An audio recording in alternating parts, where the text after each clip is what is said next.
Years ago in Roswell, and the FBI tells KOAT radio, I didn't know we had a radio station, tells us to stop transmitting. So was there a UFO cover-up? Tonight, Action 7 News reporter Megan Cruz has part of the puzzle you may not have known until now.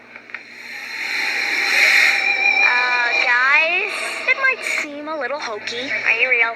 But the visitors love it.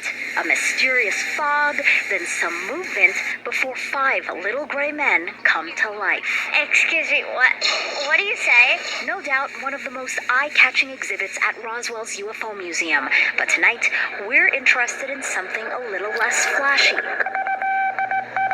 The American Broadcasting Company. And it has to do with KOAT. And he told me he has something hot for the network. It's sworn testimony from a woman named Lydia Sleppy, who worked at KOAT Radio back in July 1947. She remembers getting a phone call from a reporter in Roswell who said a flying saucer crashed just north of the city.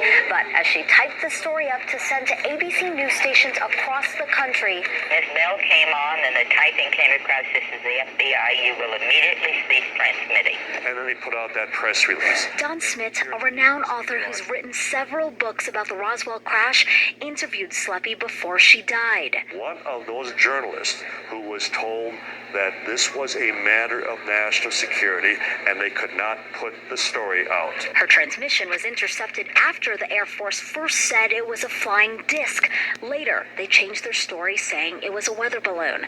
That night, KOAT Radio decided not to air the story. The government was held in such high esteem post-World War II that everybody bowed down to their wishes. Schmidt says attitudes have changed, and since then, dozens of other people have added their stories to these walls alongside Sleppy's. Civilians and even military personnel describing inhuman bodies at the crash site along with out-of-this-world debris. They couldn't cut, they couldn't burn, and yet it was paper thin. So the question is, was this a government cover-up? In the 1990s, officials said it was actually a nuclear test surveillance balloon, not a weather balloon. But some still think that's a lie too, and hope Maybe someday.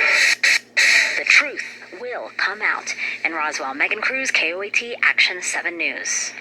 I mean, wow, it goes from it was a disc acknowledgement to no, it's not, to don't even do the story. It makes you think, well, why?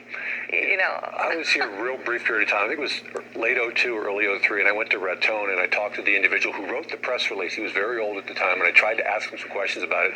He wouldn't have anything. Yeah. He would not answer any questions I had. But it's kind of weird to imagine if that would have happened today. Exactly. The conspiracy I was theories. the same thing. I know. Crazy. It's a different time and what happened, but to think about that little piece that we all hadn't heard about, and then again, they did change it to a weather balloon from something else. There's a lot of stuff there. Could be something else. It's interesting. You got to say that.